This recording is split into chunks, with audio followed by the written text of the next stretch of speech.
Hello and welcome to the H2P podcast here on DK Pittsburgh Sports Podcast Network. I'm your host, Gary Morgan, finally back in the saddle with my good friend and the beat writer for Pitt Athletics over at DK Pittsburgh Sports, Corey Christen. How you doing, brother? If everybody listening and it could have just heard the conversation Gary and I had not more than 45 seconds ago about where we would live, where we would not live throughout this great country, uh, you would probably laugh at us. I'm doing okay otherwise, Gary. For once, I would call it a slow week in Pitt athletics, I think, compared to at least what we've experienced over the last, 2 months. And of course, with last week's NFL draft wrapping up, we'll get your thoughts on that, obviously. But otherwise, not doing too bad over here. Just kind of keep things moving per usual. I wish I had more exciting things to say, but I just don't at this time. Hey, we deserve a little bit of a break. And without coffee, it's very Oof. appropriate that we're going to be talking about Jackson Brown transferring because you and I are both running on empty. Good job. So I Well mean, done. Jackson Brown transfers over from Cal. What do you think of that, man? It fortifies the offensive line a little bit. Does he step right in? It's a great question, and I like the move. First off, essentially for both ways, right? With the transfer portal coming in, Jackson Brown, former three-star offensive lineman, he played at Cal last year. You know, the son of a former Panther, Tony Brown. You know that name, and I'm sure those listening in know that name more than I do. I had to look it up to be completely fully honest with you. But when you look at the offensive line depth, this is a move that's going to help it. And this is really intriguing from the standpoint of what it could mean next year or 2 years from now when it comes to Jackson Brown and Ryan Barrett's bookend tackles. I mean, Right. now this gives Pat Narduzzi flexibility when it comes to recruiting, when it comes to the transfer portal, about finding left tackle, right tackle, and really solidifying that offensive line. We've seen Coach Narduzzi go into the portal in the past for the skill positions, but really with the offensive line, with the stability it had for however many years it had been 4, 5, maybe even 6 years with the stability on that offensive line, he really hasn't had the need to do this. And it helps that Brown obviously had the connection, right? He had the Right. connection from his dad, and obviously this is something that he wanted to do. He wanted to come back home, and he said, "This is home." So when you think about just in terms of the fit, this is obviously something both sides can see it through. And I think in terms of football matters, this is a nice move for the future of the Pitt offensive line. And with Ryan Baer and the potential for him as a left tackle and how high of a recruit he was as a 4-star, now you got a guy like Jackson Brown where there's at least insurance. At minimum, this gives Pitt depth. This gives Pitt insurance beyond just Branson Taylor and Matt Gonsalves at the tackles. And this guy was only in the portal for like what, a week? 5 days, I think it was. Yeah. Yeah, right. Yeah. So I mean, yeah, this was a pretty targeted and quick move, right? I mean, like he had one target. It feels like he went into it knowing that he was coming right back out of it. There was Mm-hmm. no real chatter he was going anywhere else. So, hey, good stuff. I think Pitt's reputation continues to grow as far as like what they're going to do in the trenches, and people want to play here. That's a good thing, right? Mm-hmm. Um, Absolutely.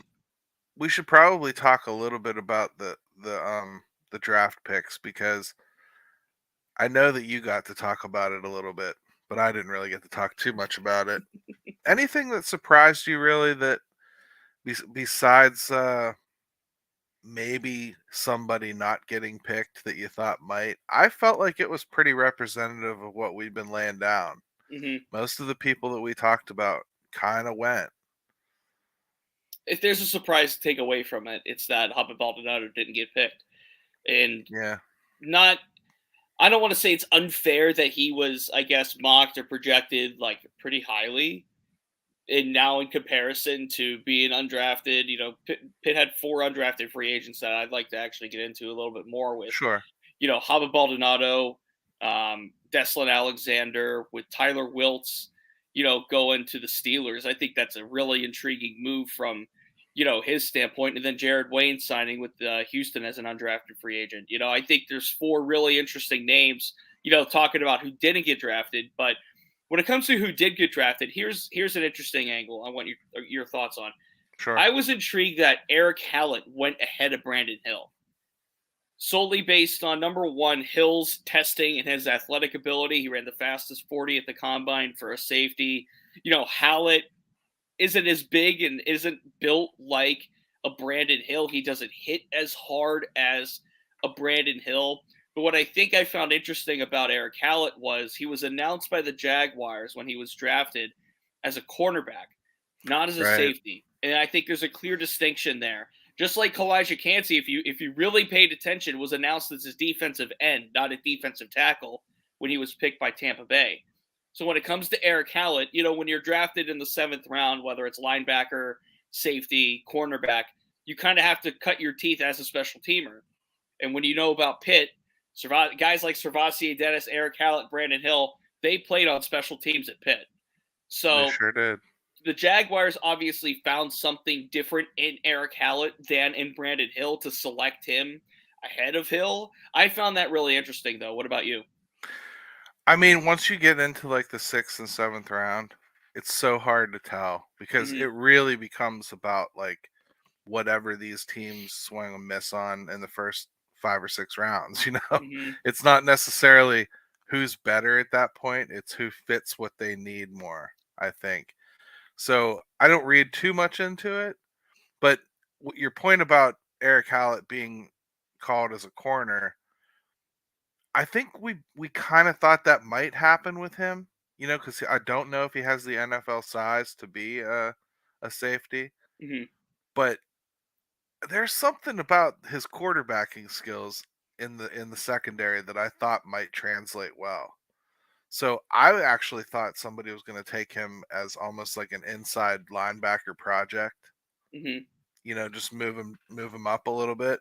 I was kind of surprised to see corner because I don't necessarily think he has the speed to hold that in the NFL either. And I think there's something to be said about his football smarts and his IQ, as they would say, right? Hallett was more of the ball hawk between him and Hill, whereas Hill was more the run stopper.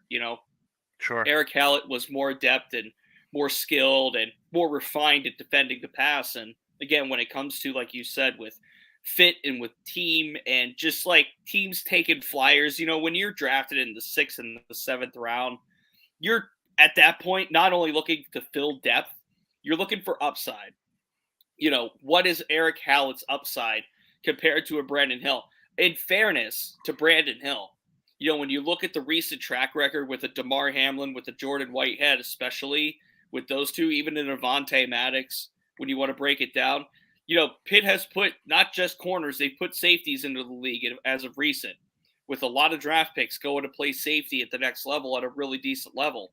So when it comes to Brandon Hill, I think there is potential for him to kind of move out of that special teams first mold and maybe get some playing times as safety. I think this is more of a challenge for Eric Hallett because not only is it a position swap, he's a natural safety, but also I think it's from the standpoint of he's going to have to not only learn a new position, he's also going to have to kind of play it differently. And of course, he's not going to play outside cornerback. It doesn't seem that way, at least. If anything, he'd play more towards the inside of the field as a slot corner, as a nickel, Right. and a dime cornerback, which I think would be a role that fits him pretty well. Well, he's used to playing structured coverage, so it's Hmm. not like they're going to let him freewheel. And you know, yeah, 6th round pick. There's no guarantee that you make a team. So Hmm. let's not get too far ahead of ourselves about what he'll do. But I think everybody that gets drafted from Pitt, as you already pointed out, they already know how to play special teams, so they tend to make themselves valuable pretty quick. Hmm. Most of them end up sticking for that reason. So as long as they're a skill position, I think like the lines when you start getting drafted there, it's a little bit more okay. You have to make it now, right? Hmm. So let's take a quick virtual break anyway, and then we'll come back here and finish up talking about the draft a little bit.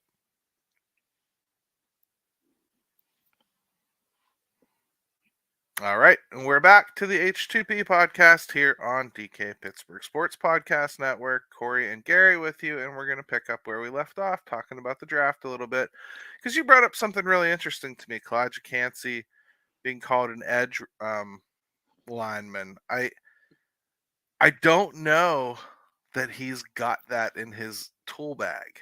You know, I really Mhm. don't. It's a much different thing maneuvering the interior of a line to put pressure than it is going around the outside edge. It takes a much different skill set to contain, both the running game and to get around that edge. I don't know that I've seen him with that kind of skill set. What do you think? Do you think that that's ultimately something he can do, or does he really need to end up being like a interior in a 4-3?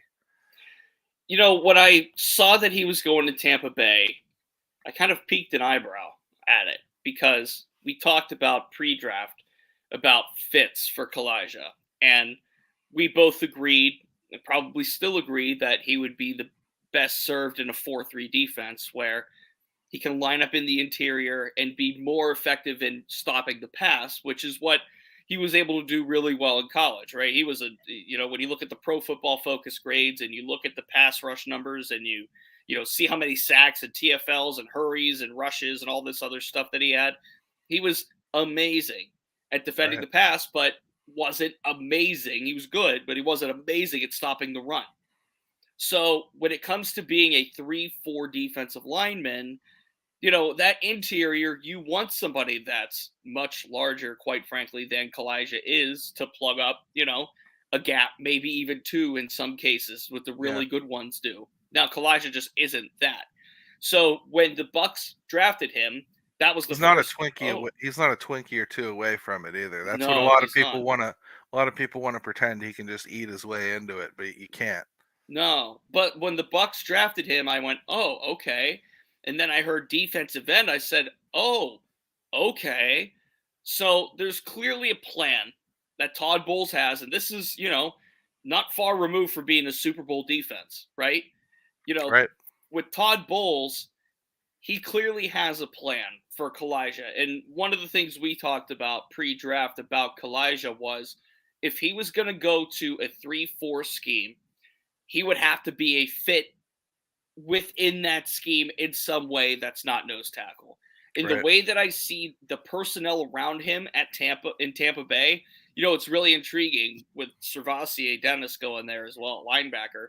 But like with Vita Vea as a nose tackle, like he is a nose tackle. He doesn't have to move to the outside to let Kalijah get some snaps inside. Maybe he does, but maybe that just like is a pick to feed off of a Vita Vea in some way. Then Could you be. look at the linebackers, but then you look at the linebackers with the Levante David and a Devin White. You look at those really skilled, athletic, rushing backers that just come at you, and Kalijah's just another weapon on this defense. So when it comes to being an A3-4 defense, I think this could have been about as good as a fit as it could have been for Kalijah. I mean, I'm happy for the kid. I think he's going to do great. I'm glad he got picked pretty high. You know, who do you think was the steal of the draft from Pitt's perspective? Like, who do you think somebody just really got them early and or late? And my goodness, they're gonna step up and blow everybody's mind. I mean, for I think. me, Go it's ahead. Savassier. I, No, I want to hear that. Well, I want to hear that one. I think Dennis in the 5th round. First of all, I think he's going to be a special team star quickly. He's just got a motor on him, and if he stays healthy all camp, I think he'll solidify a spot just from that alone. Hmm.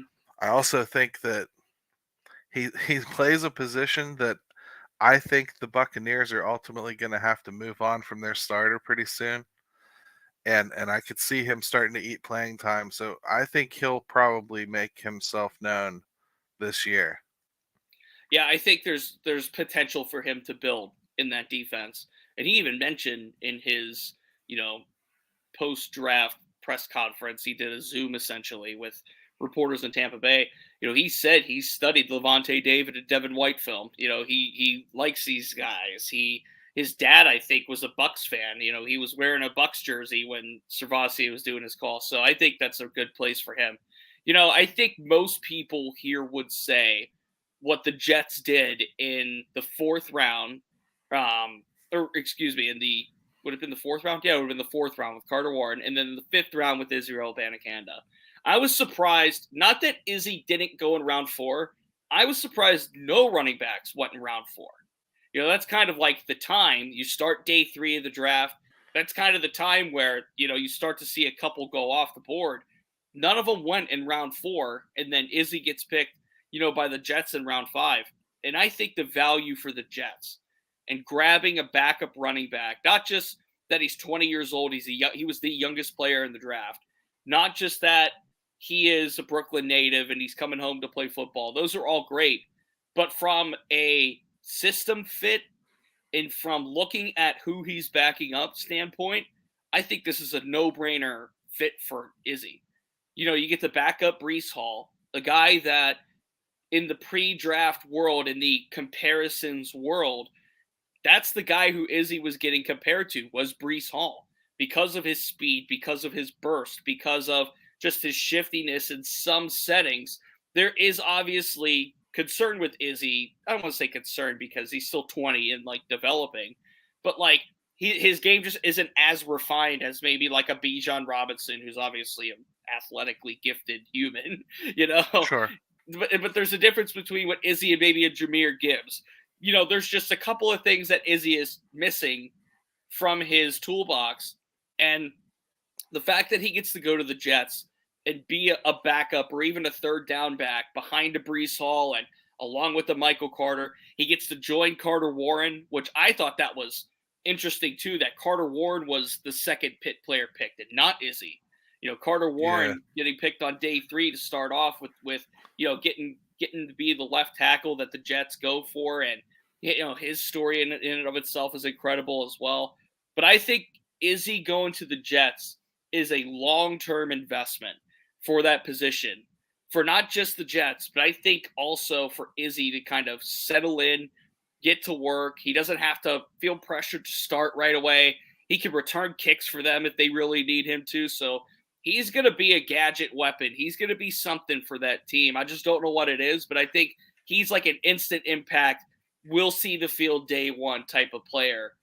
If Kalijah's 1, then I think Izzy's 2 in that regard from this draft class.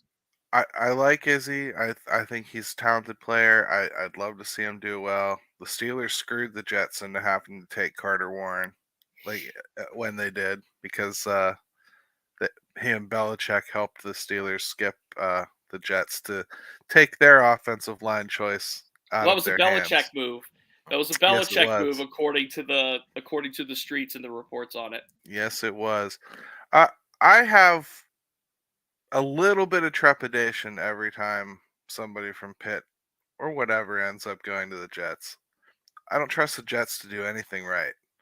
And I haven't for a really long time. And I think this whole Aaron Rodgers thing is a sham. I think it's a waste of time. In fact, I think they're hurting themselves in the long term by doing it. I really think they should have just stayed the course. They were building a good team and just kept building through the draft and been patient about it. That's all. I hope that I'm wrong, and I hope Carter Warren and Izzy do great there. But I don't trust them to use said gadget. Well, And I worry they're going to force Carter Warren to be ready to start in the NFL too quickly. I'll back Carter Warren with this. If he didn't get hurt last year, I think he's a day 2 pick no matter what. Like, I think I'm fairly certain that if Carter Warren doesn't hurt his knee week 4 and misses whatever it is, 9 games last year, I think there's a good solid chance that he is a day 2 offensive tackle taken off the board, just based on his length, based on his build, his athleticism. Like, he has good tape. There's no bones about it. With the Jets, I'll put it this way: the Rams sold out for a Super Bowl, and it works. And quite frankly, I don't think Stan Kroenke, Sean McVay out there are regretting any bit of it. And they're going through some growing pains right now because they traded all of their first round picks. I think next year is the first round pick they've had since Jared Goff, to put it that way. So the Yep. Rams sold their soul essentially for the better part of however many years this rebuild takes. I mean, Stetson Bennett's going to be their future quarterback. Like, that's the stage the Rams are at.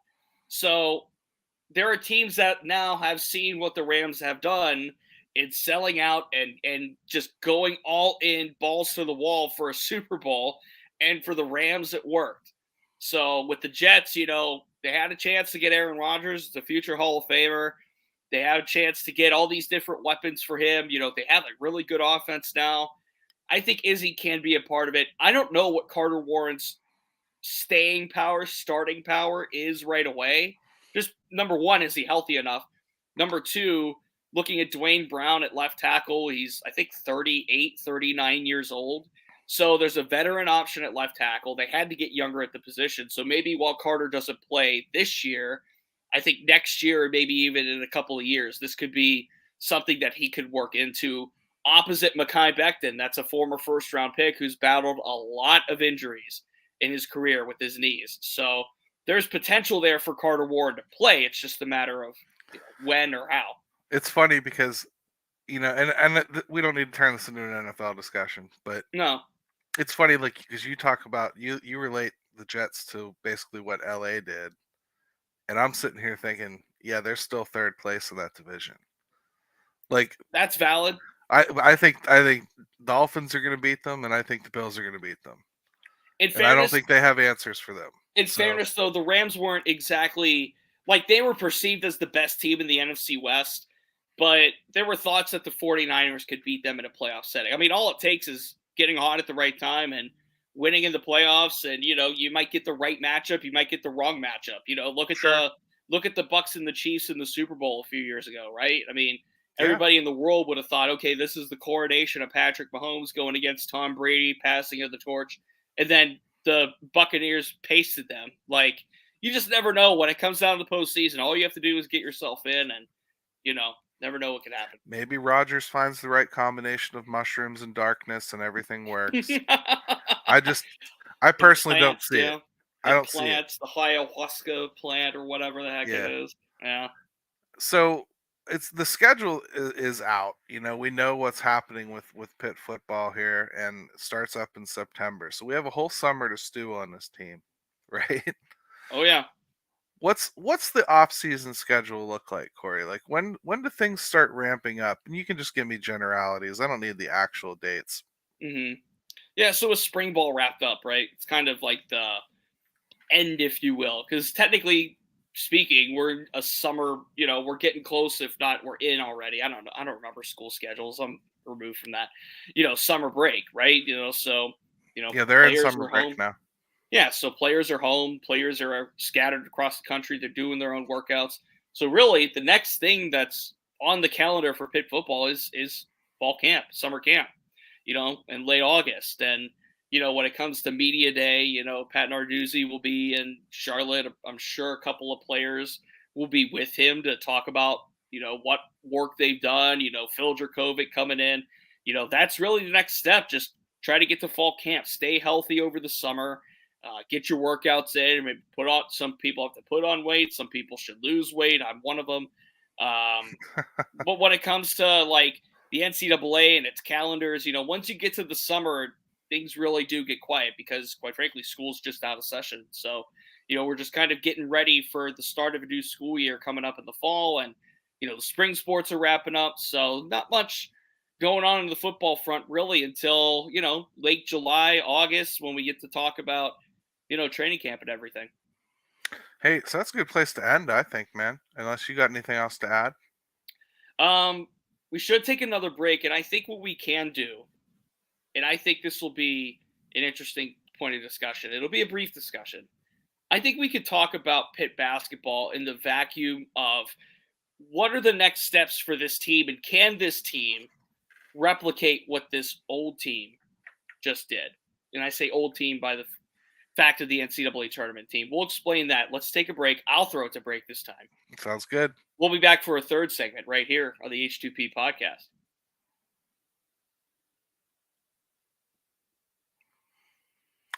All right, and welcome back to the H2P podcast here on DK Pittsburgh Sports. Corey and Gary with you, and Corey has a topic he'd like to bring up. As I teased before, and if you're watching the live stream, it was very brief moment ago. When it comes to Pitt basketball, there are two scholarships open, Gary. Pat Narduzzi. Gosh, imagine if Pat Narduzzi coached basketball, Jeff Capel coached football for a day. That'd be amazing. It'd be amazing. Jeff Capel's still in the transfer portal. There was a recruit hosted by Pitt just a couple of days ago. We don't need to bring his name up because by the point you listen to this next week, it could not matter. But this said recruit, his name is Noah Thomason. He's out of Niagara. I spoiled it anyway. Is supposed to commit later this week as we record this. We're on Saturday, May 6th. I believe he's supposed to commit on the 10th. So there's a prospect. Jeff Capel's still looking. He's looking to fill voids from this team. We have seen Zach Austin commit. We have seen Ish Leggett commit and sign. When it comes to having to replace guys like Nelly Cummings and Jamarius Burton and company, the seniors that left after helping quickly rebuild this into an NCAA tournament team, I'm curious on your thoughts on this, Gary, on team composition from that standpoint. We talked about Ish Leggett in the sense of a Jamarius Burton. We talked about Zach Austin as a really athletic swingman that could get out, but right now I think Pitt's lacking some three-point shooting. As the team sits right now, do you think there's enough to get back to that level Pitt was at? And I'm not talking about winning 2 NCAA tournament games. That thing just kind of happens. But maybe even just getting back to the NCAA tournament. Do you think that Jeff Capel's building for the potential to get back there again? Do you think it's there right now? I like it. It kind of depends on the deployment. I feel like he may be forced into finding a way to get the Twins more involved because I think Fetty's going to take almost all their playing time. I really do. Mm-hmm. I think Fetty's that good. So to me, that's going to be the interesting part, and I'm kind of hoping that's not where they go for their 3-point shooting because I like them, but I'm not 100% sure that works long term. I don't know if they handle the ball well enough to be out there as often as they should be. I don't know. I like it overall. It's so hard in comparison to look at Duke and think that they're even going to hang in there. Duke But looks really scary right now on paper. I mean, oh can my they goodness. finish like top 5 in this conference? I think so. Mm-hmm. I think that's a fair place to kind of target being. And you know what? North Carolina doesn't worry me if I'm a Pitt Nah. fan. We saw that last year. Like North Carolina, Armando Bacot, Federico handled Bacot, and North Carolina's losing some pieces from even last year's team. So not much to worry about when it comes to the Tar Heels.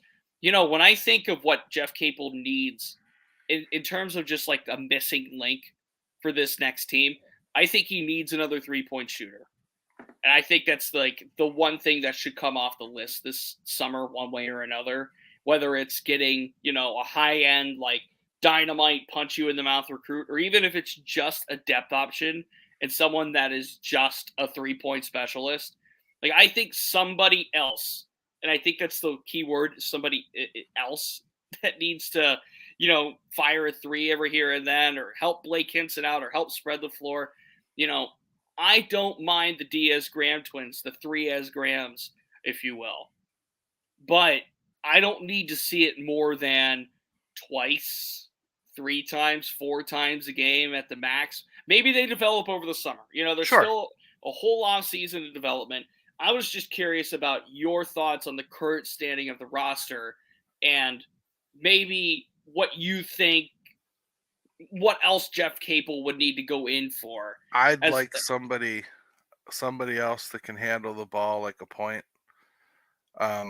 If only because we're throwing an awful lot of trust at a kid that I don't necessarily think has earned any trust. Mm-hmm. I'm don't get me wrong. I'm not saying he doesn't have the right to play or anything, or they should just cut ties with him. But I don't like pinning all my hopes on him being the sole point guard. First, he's never played the NCAA. We're talking about Dior Johnson, of course. Yeah. Yeah, I don't know that he's going to be good. I mean, he might be. He You don't should know that. be. They think he should be. But until you get them on the paint, you don't know. And I think I'd like to see just have another ball handling option, and it'd be great if that ball handling option could shoot threes too. Hmm. You know, that to me is what I would target is a point guard. I think the potential for Ish Leggett is interesting because he only shot 32% from three at Rhode Island. Yeah, He wasn't a sharpshooter by any means. But when I look at his tape and I look at kind of his game, he reminds me of a Jamarius Burton, like we talked about when he first committed, and like I mentioned earlier. He's a guy that can get in the paint, he can create shots, he can facilitate, he can pass out, and I think that he's going to fill that role. Now, looking at the Zach Austin, he's not a sharpshooter either, but he's a very athletic wing, and he's going to be able to give Jeff Capel flexibility in his front court. So as of right now, the front court is sewn up, right? With Federico, the yeah, twins, Blake Hinson, Zach Austin. I mean, right there's five in the front court alone. And then you add a Will Jeffers who's coming back, of course, from his foot injury and his foot surgery. So there are options in the front court. The back court is the thing that concerns me the most. And that's even with an Ish Leggett coming in because there isn't that 3-point guy. There isn't the certainty.